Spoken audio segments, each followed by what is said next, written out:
दोस्तों, सबसे पहले सब्सक्राइब करें, नोटिफिकेशन बेल दबाएं और सबसे पहले वाली ऑप्शन ऑल करें, जिससे हमारी आने वाली नई वीडियो की नोटिफिकेशन आपको फ़ौरन मिल जाएगी। जय श्री राम भक्तों आज हम कथा श्रवण करेंगे एक ब्राह्मण और दुष्ट ठाकुर। आइए कथा श्रवण करें। भक्तों, इस कथा को जरा गौर से सुनिएगा। इस कथा में बहुत ही मार्मिक विषय बताए गए हैं, जिससे आपको अपनी जिंदगी में काफी सकारात्मक ऊर्जा मिलेगी। आइए कथा की ओर चलते हैं। एक ब्राह्मण थे जिनका नाम था शंकर पंडित। वे बहुत ही बड़े प्रभु भक्त थे। शंकर पंडित अत्यंत भक्ति भाव संपन्न ब्राह्मण थे। उनके अंदर सद्गुण मानो कूट कूट कर भरे हुए थे। ऐसा भी कह सकते हैं कि उनका पूरा जीवन ही सद्गुणों का एक चरितार्थ था। ऐसा भी कह सकते हैं हम लोग कि उनका पूरा जीवन हम लोगों को एक अलग ही राह दिखाता है, जिस पर हमें एक बार अवश्य चलने की कोशिश करनी चाहिए। भक्तों, शंकर पंडित में एक ऐसा ही बहुत महत्वपूर्ण गुण विद्यमान था, जिसको हम विलक्षण ही प्राप्त कर सकते हैं। वो था रिपुसो बैर बिहाव, अर्थात शत्रु के साथ भी बैर विरोध ना करना। परंतु शंकर पंडित में यह गुण भी कूट कूट कर भरा था, जैसा कि हम आगे उनके चरित्र में सुनेंगे। यह कथा बहुत ही रोचक है। भक्त शंकर पंडित गंडकी नदी के तट पर स्थित एक गांव में रहते थे। वे ब्रह्म मुहूर्त में उठकर नदी तट पर चले जाते और स्नान आदि से निवृत्त होकर गांव के बाहर स्थित मंदिर में जाकर भगवान की पूजा तथा स्मरण ध्यान तथा भजन करते।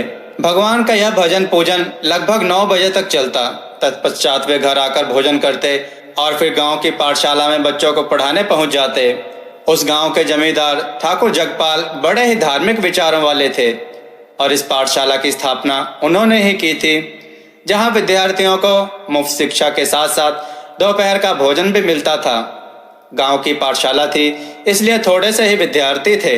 भक्त शंकर पंडित को वेतन ठाकुर जगपाल की ओर से ही मिलता था।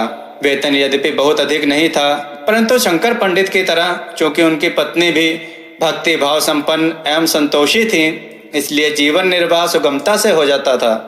ठाकुर जगपाल को एक रात्रि स्वप्न में अज्ञात निर्देश हुआ कि अमुक जगह पर 15 लाख के स्वर्ण मुद्राएं गड़ी पड़ी हैं, वह निकलवा लो। ठाकुर जगपाल ने उस जगह खुदाई करवाई तो सचमुच ही उन्हें 15 लाख स्वर्ण मुद्राएं प्राप्त हुई। उसने निश्चय किया कि इनमें से 10 लाख स्वर्ण मुद्राएं खर्च करके भगवान का एक भव्य मंदिर बनवाएगा और शेष 5 लाख मुद्राएं अपने चारों पुत्रों को दे देगा। उसने अपने यह निश्चय अपने चारों लड़कों को बतलाते हुए कहा कि यह मंदिर शंकर पंडित की देखरेख में बनेगा, क्योंकि वे भगवान के सच्चे भक्त हैं और कर्तव्यपरायण, संतोषी, निर्लोभी तथा ईमानदार हैं। मैंने इस विषय में उनसे परामर्श भी ले लिया है, परंतु भगवान को कुछ और ही मंजूर था। मंदिर का निर्माण कार्य प्रारंभ करने से पूर्व ही ठाकुर जगपाल का देहांत हो गया और उनके स्थान पर उनका बड़ा लड़का कुशलपाल ठाकुर बना। वह स्वभाव से बड़ा दुराचारी, विलासी और अधर्मी था। शंकर पंडित से तो उसे बहुत ही चिढ़ थी। जब ठाकुर जगपाल बड़े आदर और विनम्रता से झुककर उन्हें प्रणाम करता था, तो यह देखकर कुशलपाल को आग लग जाती थी कि एक निर्धन ब्राह्मण के आगे उनका पिता इतना झुक रहा है। ठाकुर बनने के बाद उसने 1-2 बार पाठशाला बंद करने का विचार किया, परंतु कुछ लोक लाज के कारण तथा कुछ माता के भय से पिता द्वारा स्थापित पाठशाला बंद करने की उसके हिम्मत न हुई। यद्यपि ठाकुर जगपाल की पत्नी और तीनों छोटे बच्चे शंकर पंडित का बड़ा आदर करते थे, परंतु कुशलपाल जब भी उन्हें देखता उसकी भौहें चढ़ जाती। अतः शंकर पंडित ने ठाकुर की हवेली में जाना छोड़ ही दिया। वैसे भी उनके संसार के प्रति कोई रुचि नहीं थी। वे तो भगवान के भजन पूजन में ही आनंद मानते थे और इसी को जीवन का सच्चा लाभ समझते थे। अब उन्होंने यह नियम बना लिया था कि पाठशाला से छुट्टी मिलते ही वे सीधे घर चले जाते और थोड़ा सा भोजन करके फिर गांव के बाहर स्थित मंदिर में जाकर भजन पूजन में लीन हो जाते और सूर्यास्त के बाद ही घर वापस लौटते। कुछ दिन के पश्चात कुशलपाल की माता का भी देहांत हो गया। अब तो कुशलपाल पूर्णतः निरंकुश हो गया। अब तो रात दिन हवेली में महफिलें जमने लगी और वह विलासता में गहरा डूबता चला गया। वह पानी की तरह पैसा बहाने लगा। कुछ ही दिनों में उसने पिता से प्राप्त अपने हिस्से का सारा धन फूंक डाला। तब उसकी नजर 15 लाख प्राप्त हुई स्वर्ण मुद्राओं के भंडार पर गई और उसने उस धन को हड़पने का विचार किया। अपने भाइयों को वह अच्छी तरह जानता था और उसे मालूम था कि वे उसका विरोध करेंगे।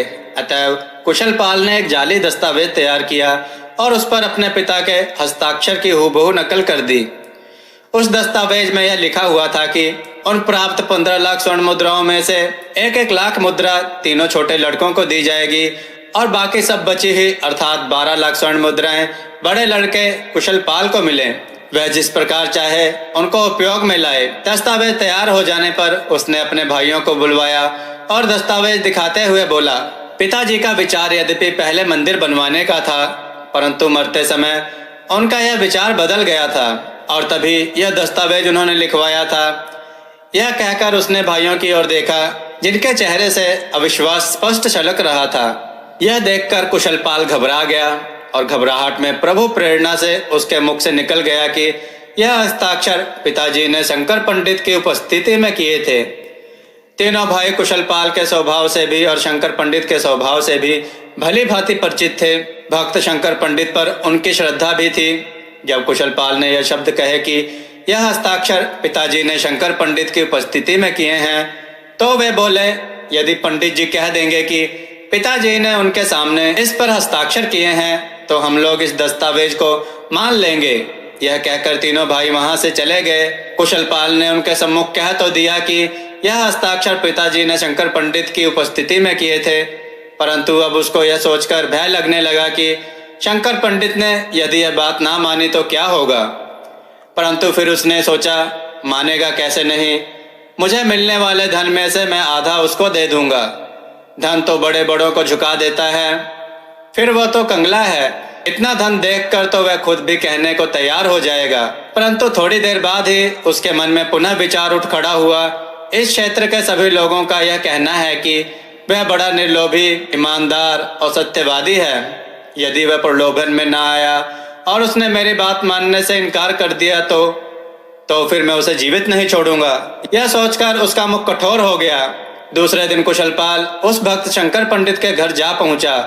जब वे भोजन करके पाठशाला जाने के लिए तैयार थे, कुशलपाल ने अत्यंत श्रद्धा पूर्वक उन्हें प्रणाम किया। यह देखकर शंकर पंडित को बड़ा आश्चर्य हुआ। उन्होंने कुशलपाल को एक चारपाई पर बैठने के लिए कहा। तत्पश्चात पूछा, ठाकुर साहब, सब कुशल मंगल है? कुशलपाल ने उत्तर दिया, जी हाँ, सब सकुशल है। मैं आपके पास एक खास काम से आया हूँ। तत्पश्चात उसने दस्तावेज के विषय में सारी बात बतलाकर दस्तावेज उनके हाथों में थमा दिए। शंकर पंडित ने ध्यानपूर्वक दस्तावेज पढ़ा और बड़े ही ध्यान से हस्ताक्षर देखे। फिर बोले, ठाकुर जगपाल जी के हस्ताक्षरों जैसे हस्ताक्षर बनाने की पूरी कोशिश की गई है, परंतु यह हस्ताक्षर उनके कदापि नहीं है। मैं उनकी लिखावट अच्छी तरह पहचानता हूँ। यह दस्तावेज जाली हैं। कुशलपाल ने कहा, पंडित जी, यह आप कैसी बातें कर रहे हैं? दस्तावेज मेरे पक्ष में हैं। यदि आपकी दृष्टि में यह जाली हैं तो इसका अर्थ यह हुआ कि मैंने जानबूझकर यह जाली दस्तावेज तैयार करवाए हैं। शंकर पंडित बोले, ठाकुर साहब, दस्तावेज किसी ने भी तैयार किए हों, परंतु यह बात मैं निश्चित रूप से कह सकता हूं कि हस्ताक्षर जाली हैं। यह सुनकर कुशलपाल का चेहरा उतर गया। शंकर पंडित ने उसे समझाते हुए कहा, ठाकुर साहब, पाप से प्राप्त धन अनर्थ का मूल है। इससे मनुष्य में काम, क्रोध, लोभ, मोह तथा अहंकार तो जोड़ पकड़ता ही है। असत्य भाषण, हिंसा, वैर, इंद्रिय लोलुपता, जुआ खेलना तथा मदिरापान आदि अनेक दुर्गुण भी मनुष्य के अंदर प्रविष्ट हो जाते हैं और मनुष्य पूरी तरह अधर्म में प्रवृत्त हो जाता है, जिससे जीवन में उसे कभी सुख शांति प्राप्त नहीं होती। इन पाप कर्मों के फलस्वरूप वह संसार में अपयश का भागी तो बनता ही है और लोक में भी नरकों की यातनाएं झेलता है। इसलिए आप इस पाप से बचिए और पिताजी की इच्छा को पूरा कीजिए ताकि संसार में आपका यश हो। कुशलपाल की बुद्धि तो लोभ ने हर ली थी, अतः उसे शंकर पंडित का यह उपदेश तनिक भी न भाया। तब उसने दूसरा पासा फेंका और कहने लगा, पंडित जी, मैं आपका बहुत आदर करता हूँ और आपको निर्धन देखकर मुझे बहुत कष्ट होता है। यदि आप केवल एक बार सबके सामने कह दें कि यह हस्ताक्षर पिताजी के हैं, तो मैं अपने हिस्से में से आधा धन आपको दे दूंगा। तब आपको जीवन में कोई अभाव नहीं रहेगा और आप निश्चिंत होकर भगवान की सेवा, पूजा और भजन ध्यान कर सकेंगे। भक्त शंकर पंडित बोले, ठाकुर साहब, अब आप यहाँ से पधारने की कृपा करें। धन का लोभ देकर आप मुझसे झूठ बुलवाना चाहते हैं। ऐसा कदापि नहीं हो सकता। मैं निर्धन अवश्य हूँ, परंतु लोभी नहीं हूँ। मेरे भगवान पाप का धन खाने वाले का भजन पूजन और सेवा स्वीकार नहीं करते। ना ही पाप का यह धन बच्चों को खिलाकर मैं उन्हें अधर्मी एवं दुराचारी बनाना चाहता हूँ। मेहनत और ईमानदारी से कमाई हुई रूखी सूखी खाकर ही हम प्रसन्न हैं। हमें पाप का धन नहीं चाहिए। अब आप जा सकते हैं। शंकर पंडित के यह वचन सुनकर कुशलपाल जल उठा और क्रोध पूर्वक बोला, कंगले को इतना अभिमान! आपको पिताजी ने बहुत सिर चढ़ा रखा था, इसलिए आपने ऐसी धृष्टता करने का साहस किया है। किंतु याद रखिए, मेरा नाम कुशलपाल है। मेरे आदेश का पालन करने में ही आपकी कुशलता है। मेरी अवज्ञा करके आप जीवित नहीं रह सकते। शंकर पंडित जी बोले, ठाकुर साहब, मैं निर्धन अवश्य हूँ, परंतु आपकी तरह धन के बदले धर्म का त्याग करने वाला नहीं हूँ। शेष रही आपकी धमकी की बात, तो जीवित रखना और मारना भगवान के हाथ में है। जाको राखे साइयाँ, मार सके ना कोई, बाल ना बांका कर सके जो जग बैरी होए। भगवान की इच्छा के विरुद्ध आप मेरा कुछ भी अनिष्ट नहीं कर सकते। हाँ, यदि भगवान ने आपके हाथों ही मेरी मृत्यु लिखी है तो फिर भगवान की इच्छा पूरी करना ही होगा। परंतु मैं अब भी आपको यही सत परामर्श दूंगा कि आप इस पापमय विचार को अपने मन से निकाल दें। भगवान आपको सद्बुद्धि दे और आपका कल्याण करे। कुशलपाल क्रोध से बोला, आपके आशीर्वाद की मुझे आवश्यकता नहीं है। आप मेरे लिए नहीं, अपने लिए भगवान से प्रार्थना करें। यह कहकर वह पैर पटकता हुआ वहां से चल पड़ा। उसने शंकर पंडित का वध करने का मन ही मन निश्चय कर लिया। कुशलपाल को शंकर पंडित का दिनचर्या का पता था। उसे पता था कि पंडित जी पाठशाला से घर जाकर भोजन करके उसके बाद मंदिर में पूजा करने चले जाते हैं और वे वहां से रात को ही लौटते हैं। सूर्यास्त होने के लगभग 1-1.5 घंटे बाद गांव और मंदिर के बीच में एक सुनसान जगह पड़ती थी। सायंकाल होते ही कुशलपाल छिपते छिपाते वहां जा पहुंचा और एक वृक्ष की आड़ में खड़ा हो गया। उसने हाथ में एक तेज धार वाला छुरा पकड़ रखा था। सूर्यास्त हुआ और धीरे धीरे अंधकार ने धरती पर अपना अधिकार जमा लिया। उस अंधकार में भक्त शंकर पंडित भगवान नाम का जप करते हुए गांव की ओर चले आ रहे थे। जैसे ही वे उस पेड़ के निकट पहुंचे, कुशलपाल ने छुरे से उनकी छाती पर वार किया और वहां से भाग खड़ा हुआ। छुरा लगते ही पंडित जी बड़ी जोर से चिल्लाए और फिर मूर्छित हो गए। भक्त शंकर पंडित ने मूर्छित होने पर एक अनोखा ही दृश्य देखा। क्या देखते हैं कि एक बड़ा ही सुंदर स्थान है जहां भगवान हीरे मोती जड़ित स्वर्ण सिंहासन पर विराजमान हैं और मंद मंद मुस्कुराते हुए उसे आशीर्वाद प्रदान कर रहे हैं। कुछ देर तक तो वे भगवान के दर्शन करते रहे, फिर भगवान आलोप हो गए। भगवान के आलोप होते ही शंकर पंडित छटपटाने लगे और उनकी मूर्छा टूट गई। होश आने पर उन्होंने देखा कि उनके हाथ पर छुरे का जख्म है। हुआ वास्तव में यह कि कुशलपाल ने तो अपनी तरफ से छुरा शंकर पंडित की छाती में भोंका था, परंतु जैसे ही उसने छुरे का वार करने के लिए हाथ ऊपर उठाया, उसकी चमक शंकर पंडित की आंखों में कौंध गई और उन्होंने वार से बचने के लिए हाथ आगे कर लिया था, इसलिए छुरा छाती में ना लगकर हाथ में लगा था। शंकर पंडित घर आए और कपड़ा गीला करके हाथ पर बांध लिया। प्रातः लोगों के पूछने पर उन्होंने कहा, रात को गिर गया था, थोड़ा घाव हो गया है, ठीक हो जाएगा। परंतु ग्रामवासी उनका बड़ा आदर करते थे। वे उन्हें वैद्य के पास ले गए। वैद्य ने जख्म साफ करके पट्टी कर दी और सबको तसल्ली देते हुए कहा, घबराने की कोई आवश्यकता नहीं है, कुछ ही दिनों में घाव ठीक हो जाएगा। उधर कुशलपाल के साथ एक घटना घट गई। छुरा घोंपकर जब वह भागा तो कुछ दूर जाकर ठोकर लगने से वह गिर पड़ा और मूर्छित हो गया। उस अवस्था में उसने क्या देखा कि कुछ भयानक आकृति वाले व्यक्तियों ने उसे पकड़ लिया है और यह कहते हुए डंडों से मार रहे हैं कि तूने भगवान के भक्त को जान से मारने की कोशिश की है, यह उस पाप का दंड है। वे बड़ी देर तक उसे मारते रहे और वह चिल्लाता रहा। अंततः उसे अधमरा करके वे चले गए। तभी वह होश में आ गया। उसका सारा शरीर एक एक अंग सचमुच ही दुख रहा था और उसमें उठने की भी शक्ति ना थी। वह सारी रात दर्द से कराहता रहा। सूर्योदय से पहले जैसे तैसे वह उठा और हवेली में पहुंचा। उसके पूरे शरीर पर मार के नीले निशान थे।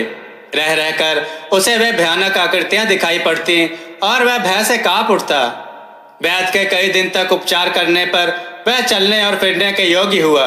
भक्त शंकर पंडित के विषय में कुशलपाल को ज्ञात हो गया था कि छुरा उनके छाती में ना लगकर उनके हाथ पर लगा था, और यह भी कि उन्होंने यह बात किसी पर प्रकट नहीं की थी कि उन पर किसी ने छुरे से हमला किया था। यह सब सुनकर कुशलपाल को अपने किए पर बड़ी ग्लानि हुई और वह शंकर पंडित के घर जा पहुंचा और संपूर्ण वृत्तांत सुनाकर पश्चाताप करता हुआ उनके चरणों में गिर पड़ा और रोते हुए बोला, पंडित जी, मैं बड़ा अधर्मी हूँ, बड़ा पापी हूँ। जो मैंने आप जैसे भगवान के सच्चे भक्त को दुख दिया है, मैं आपसे बार बार क्षमा मांगता हूँ। पंडित जी ने उसे उठाकर गले से लगाते हुए कहा, ठाकुर साहब, आपने तो मेरा भला ही किया है, क्योंकि आपके इस कृत्य के कारण ही मुझे भगवान के दर्शन पाने का सौभाग्य प्राप्त हुआ है। भगवान आपका कल्याण करें। कुशलपाल का चित्त अब शुद्ध हो गया था और उसके स्वभाव में आमूल परिवर्तन हो गया था। अतः भक्त शंकर पंडित के मार्गदर्शन में उसने भगवान का भव्य मंदिर तो बनवाया ही, पूर्ण महापुरुषों की शरण ग्रहण कर उसने सच्चे नाम का उपदेश भी ले लिया था। इस प्रकार भक्ति के मार्ग पर चलकर उसने लोगों से आदर सम्मान तो पाया ही, अपना परलोक भी संवार लिया। भक्तों, यह कथा सुनाने का अभिप्राय यह है कि एक सच्चा भक्त अपने वैरी के साथ भी कभी वैर नहीं करता, अपितु सदा उसके कल्याण एवं हित की कामना ही करता है। इस प्रकार वह अपना कल्याण तो करता ही है, उसके साथ ही उसके संपर्क में आने वाले जीव का भी कल्याण हो जाता है। भक्तों, आपको यह कथा कैसी लगी हमें कमेंट में जरूर बताएं। कमेंट में जय श्री राम लिखना ना भूलें।